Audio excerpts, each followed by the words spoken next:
കുറച്ച് ദിവസങ്ങൾക്ക് ശേഷം നമുക്ക് മീൻ കൂട്ടി കുറച്ച് ചോറ് കഴിച്ചാലോ?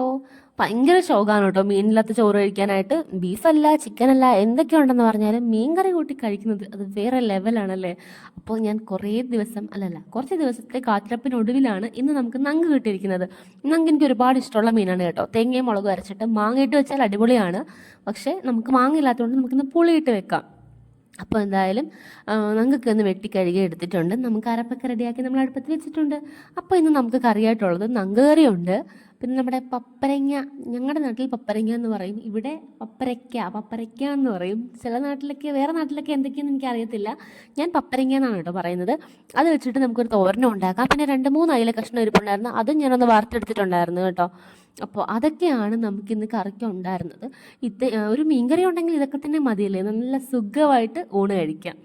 അപ്പോൾ എന്തായാലും നമ്മുടെ ചോറെടുത്തിട്ടുണ്ട്. ചോറിലേക്ക് നമ്മുടെ നങ്ക് കറി ഒഴിച്ചിട്ടുണ്ട്. പിന്നെ നമ്മുടെ അയില വറുത്തതും വെച്ചു. പിന്നെ നമ്മുടെ പപ്പരിങ്ങ തോരനും ഉണ്ടായിരുന്നു. അതൊക്കെ കൂട്ടിയാണെന്ന് ചോറ് കഴിക്കുന്നത്. പിന്നെ നമുക്ക് പാവയ്ക്ക മെഴുക്കുവരട്ടി ഉണ്ടായിരുന്നു കേട്ടോ. ഞാൻ പാവയ്ക്ക അങ്ങനെ കഴിക്കാറില്ല, എനിക്ക് ഇഷ്ടമല്ല കേട്ടോ, കയ്പ്പായതുകൊണ്ട്. അപ്പോൾ എൻ്റെ വീഡിയോ ഇഷ്ടപ്പെടുവാണെങ്കിൽ ചാനൽ സബ്സ്ക്രൈബ് ചെയ്യാൻ മറക്കല്ലേ. നമുക്ക് അടുത്തൊരു